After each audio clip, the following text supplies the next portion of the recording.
Somos todos raros.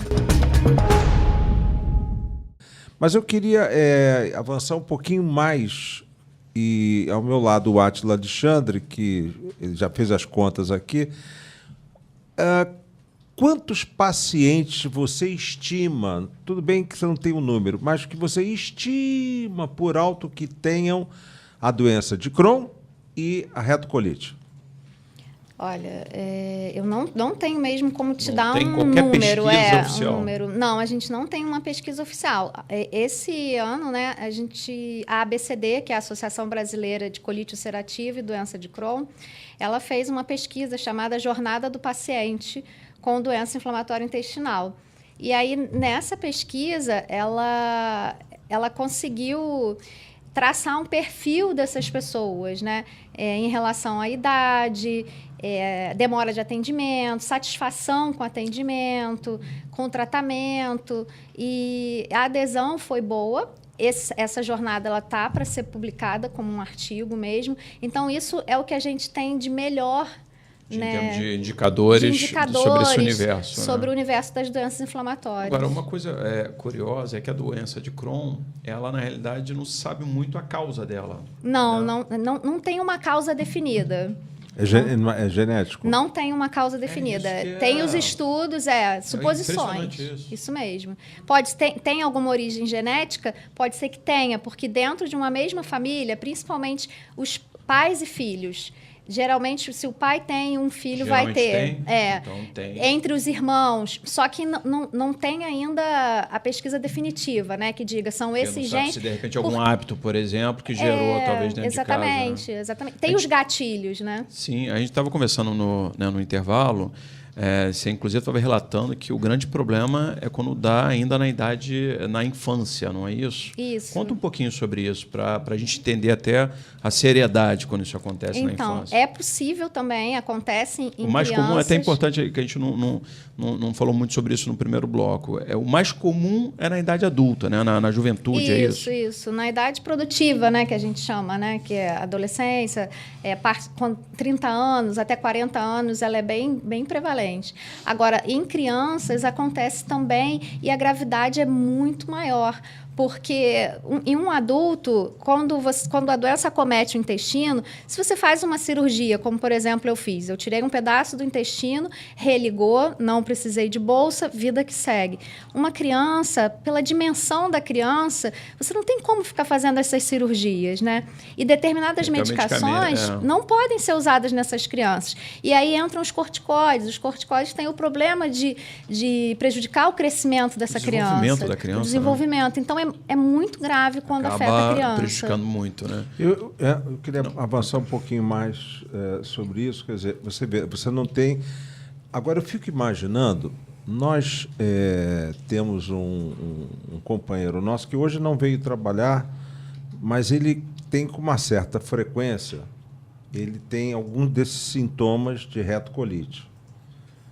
Mas parece que ele já fez colonoscopia e não identificou como retocolite. Mas muitos desses sintomas, não só da de Crohn como a retocolite, são sintomas que podem passar assim despercebidos. Uhum. Despercebidos. Não, eu tenho problema de intestino solto, não é isso? Pode dar, uma irritação e tal, toma Sonrisal, toma isso, toma aquilo, Milanta Plus e vai levar. E o diagnóstico, que é o diagnóstico mesmo, seria num centro de referência. Aqui você, por exemplo, digamos que você esteja desconfiado que você tem a doença de Crohn. Vai para onde? Procura um gastroenterologista.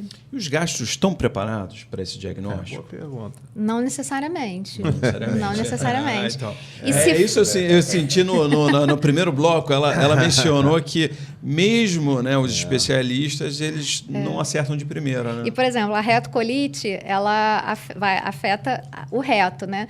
E as duas, a doença de Crohn e a retocolite, podem dar alguns problemas na região anal. Hemorroida, fissuras. Então, nesse caso, vale a pena procurar o proctologista. Mas aí já é a consequência. Mas não nesse... Ele pode juntar isso com achados. Ou seja, a isso pode construir um a diagnóstico. hemorroida, a fissura, isso tudo faz parte para fechar o diagnóstico dessas doenças. Então, o ideal é o proctologista nesse caso.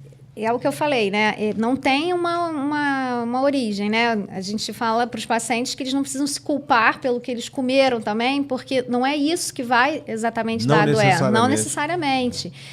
Porque não tem como definir a causa, se é genética, porque não chegaram a uma conclusão, né? Se é a alimentação, também não tem uma conclusão definitiva. Mas os pacientes sabem que quando eles exageram em determinados tipos de comida, a comida industrializada mesmo, essa mudança que você falou, né? Hábitos, Que vem acontecendo desses hábitos. Isso pode ser um gatilho para quem já tem a propensão a essas doenças, né? Faz muito sentido isso. Né? Provavelmente um pacote de Doritos deve fazer mais mal do que uma feijoada para você. Pode acontecer, né? Teoricamente. Né? Sim. Mas, de qualquer forma, você estava dizendo que é muito importante o papel do profissional de nutrição, né? Nessa hora. Precisa. É uma doença que precisa de um acompanhamento multiprofissional. Mas hoje você sabe tudo que você pode comer e que não pode. Mais ou menos. Hoje em dia, então, uma coisa você está perguntando para ela. Para quem está ouvindo a gente, né? Aí uma coisa é essa. Outra coisa é... As pessoas têm acesso a esse profissional, assim, pelo que se acompanha de outros portadores da doença. Todos têm acompanhamento de um nutricionista ou isso é raro? Olha, quando eles têm a opção de ter o acompanhamento do nutricionista ou até de um nutrólogo, eles com certeza procuram, porque eles sabem a importância de melhorar os hábitos alimentares, né? Só que nem todos conseguem ter esse atendimento multiprofissional, né? Você ter um nutricionista, um psicólogo, um nutrólogo. Sim, sem dúvida. Mal conseguem a consulta com o gastro, né? Mas, por exemplo, nesses centros de referência, eles conseguem até esse atendimento multiprofissional, porque lá eles encontram a nutricionista, né? E que teria, está trabalhando junto com o grupo. Basta ir uma vez ou outra ou tem que fazer um acompanhamento contínuo? Depende do momento da doença. Se tiver em crise, o acompanhamento é mais contínuo mesmo, porque tem restrições que ele vai precisar fazer.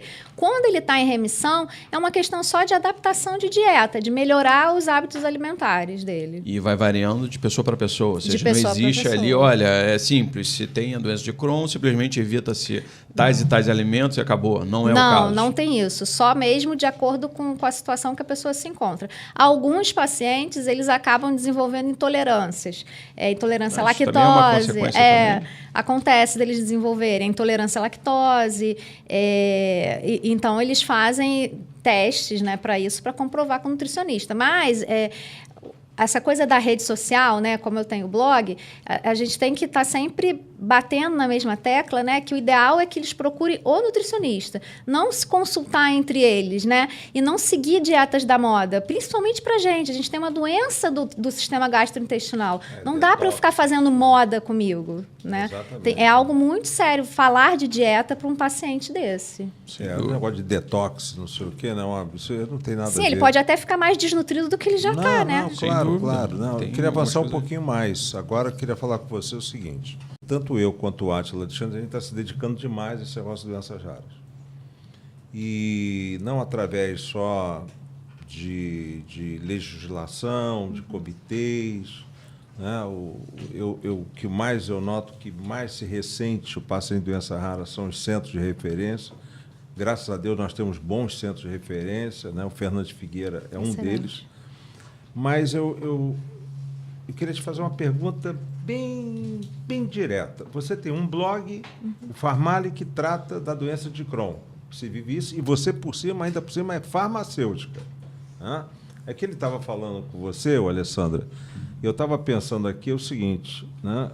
E as pessoas sem instrução, pobres, aí pelo interiorzão do Brasil, enfim. Certamente a doença pode aparecer por aí. Né? Deve ter doença de Crohn ou retocolite, não vai descobrir 20 anos, 30 anos depois o que fazer, talvez, como.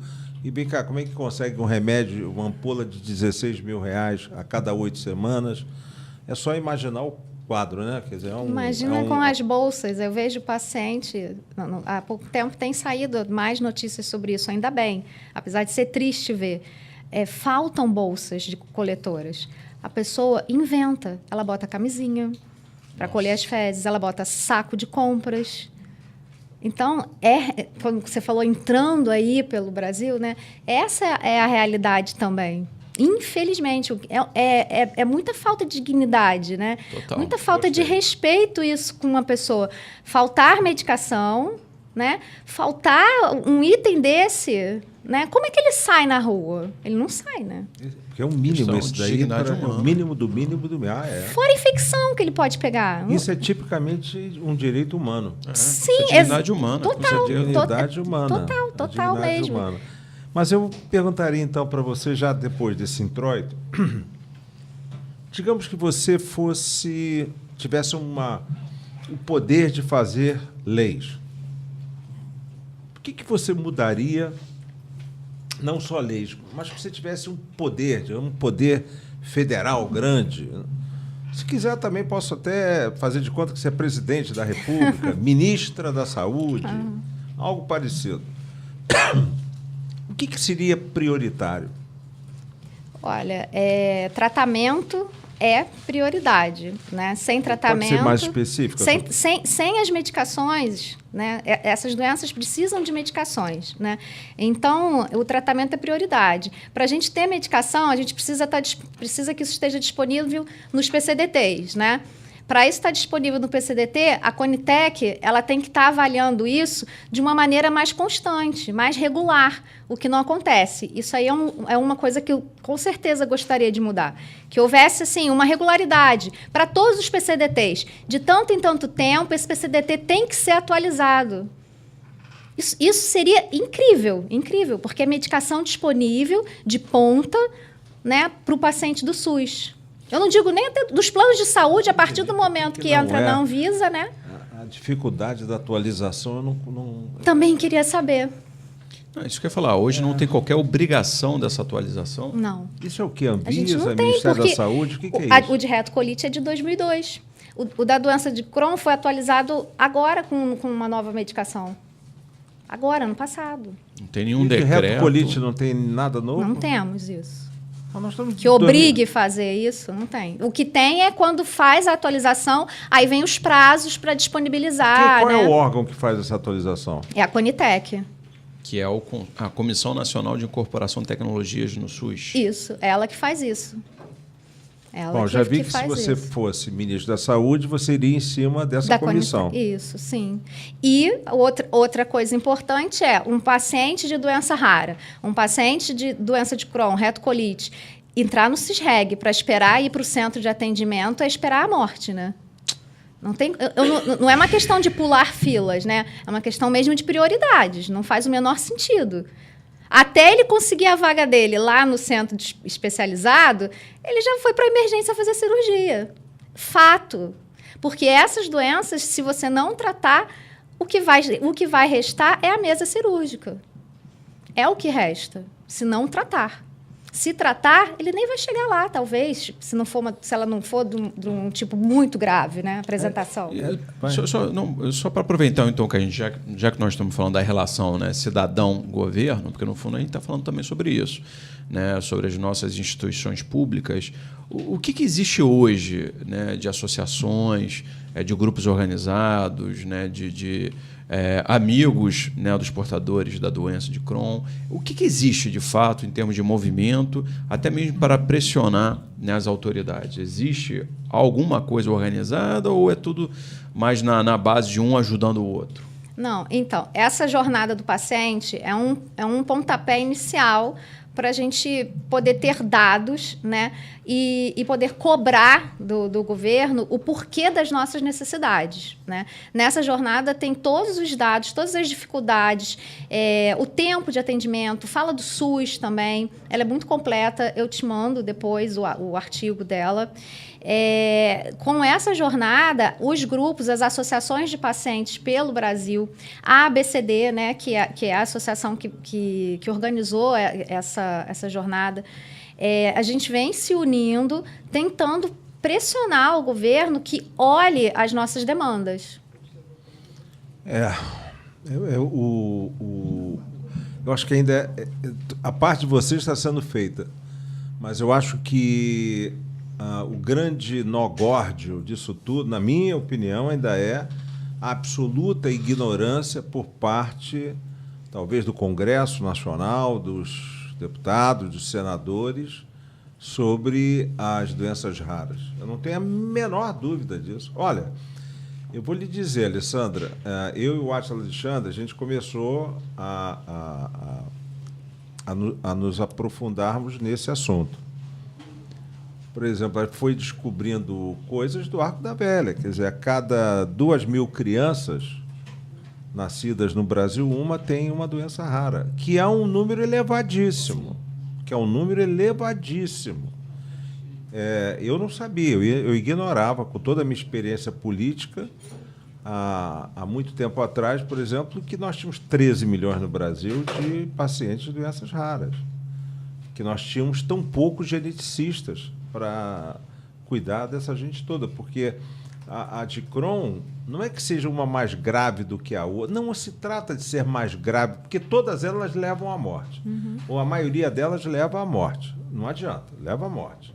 Se você não cuidar, não é isso? Se você parar de tomar o teu remédio, se parar tudo, etc., você vai ter um negócio e vai morrer, não tem jeito.